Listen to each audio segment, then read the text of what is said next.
The U.S. Navy just fired on an Iranian cargo ship, blew a hole in its engine room, and seized the vessel. Iran canceled peace talks in response. The ceasefire expires in 2 days. Here's what happened. On Sunday morning, an Iranian-flagged cargo ship named Touska tried to run the U.S. naval blockade in the Gulf of Oman. The ship is nearly 900 feet long and weighs almost as much as an aircraft carrier. It's one of the largest cargo vessels in Iran's fleet. The USS Spruance, an Arleigh Burke-class guided missile destroyer, intercepted the Touska as it attempted to bypass the blockade. According to U.S. Central Command, the destroyer warned the Iranian ship to stop. The warnings continued for 6 hours. The Iranian crew refused to comply. So the U.S. Navy opened fire. They targeted the engine room. Trump said the Navy blew a hole in the ship's engine, stopping it in its tracks. U.S. Marines then boarded the vessel and took custody of the crew. The Touska is now under American control. Trump announced the seizure on Truth Social Sunday afternoon. He said the ship was already under U.S. Treasury sanctions for prior illegal activity. He added, "We have full custody of the ship and are seeing what's on board." This is the first time the U.S. has seized an Iranian vessel during this conflict. It's a major escalation. Iran fired on ships Saturday. The U.S. seized a ship Sunday. Both sides are raising the stakes as the ceasefire deadline approaches. The USS Spruance is a powerful warship. It's equipped with a 5-inch gun, surface-to-air missiles, surface-to-surface missiles, and torpedo tubes. The Navy didn't specify which weapon they used to disable the Touska, but the result was clear. The ship was dead in the water and Marines had control within hours. Central Command released a statement saying American forces acted in a deliberate, professional, and proportional manner to ensure compliance. That's military language for, we warned them, they didn't listen, we disabled the ship without sinking it. The seizure happened in the context of dueling blockades. The U.S. announced a naval blockade of Iranian ports on April 13th. Trump said any ship trying to enter or leave Iranian ports would be intercepted. The U.S. has forced 23 vessels to turn around since the blockade began. Iran responded by reimposing strict control over the Strait of Hormuz.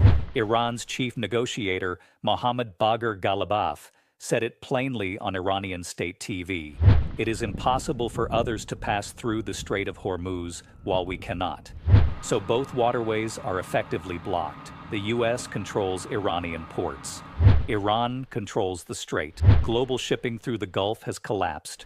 About 20% of the world's oil normally passes through Hormuz. Right now, almost none of it is moving. The Touska tried to break out. It's unclear where the ship was headed or what it was carrying. But it was sanctioned by the U.S. Treasury, which means it had a history of illegal activity, likely sanctions evasion, smuggling, or weapons trafficking. When the ship ignored warnings for 6 hours, the U.S. made a decision: disable it and seize it. This sends a message. The blockade isn't symbolic. Ships that try to run it will be stopped by force.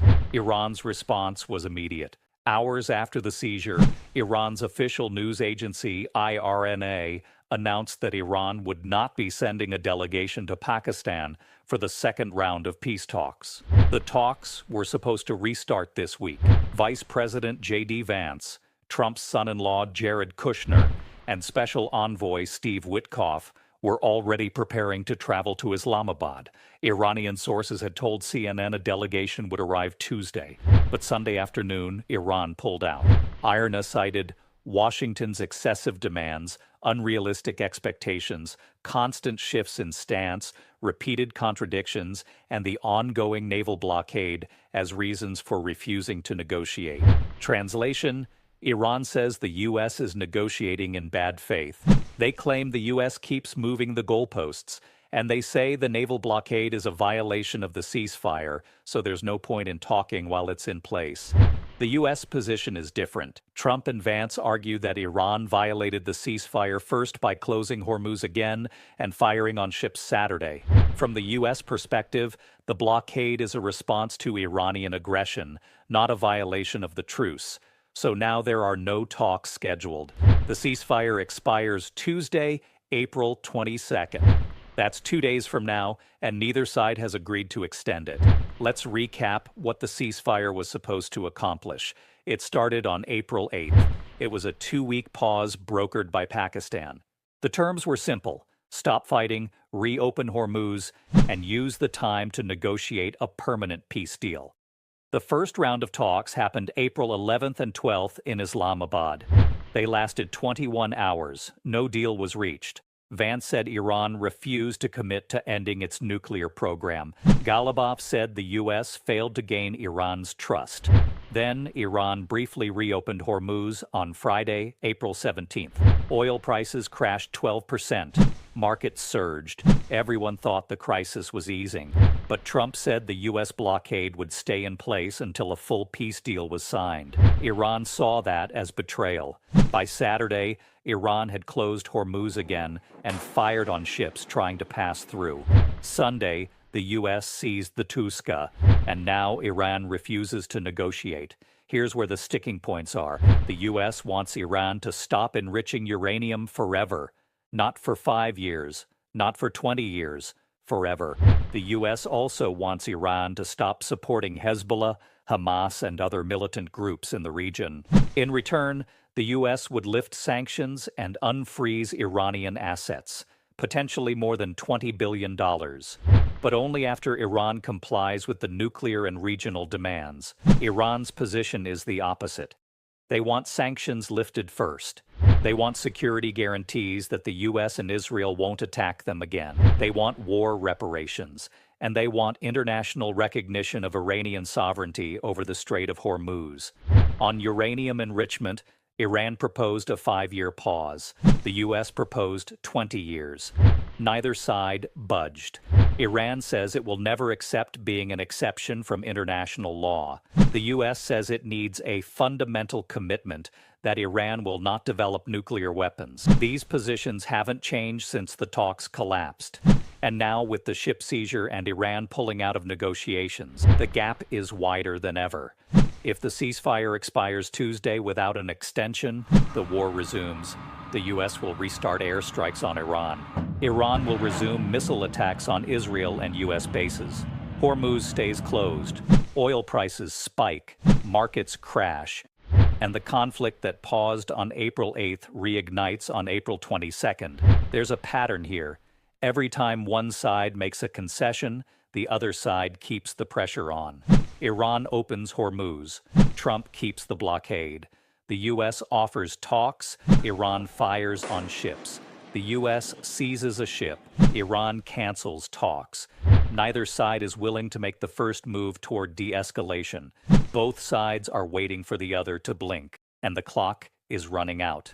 Energy markets are already reacting. Oil was trading around $84 per barrel Friday after Iran reopened Hormuz.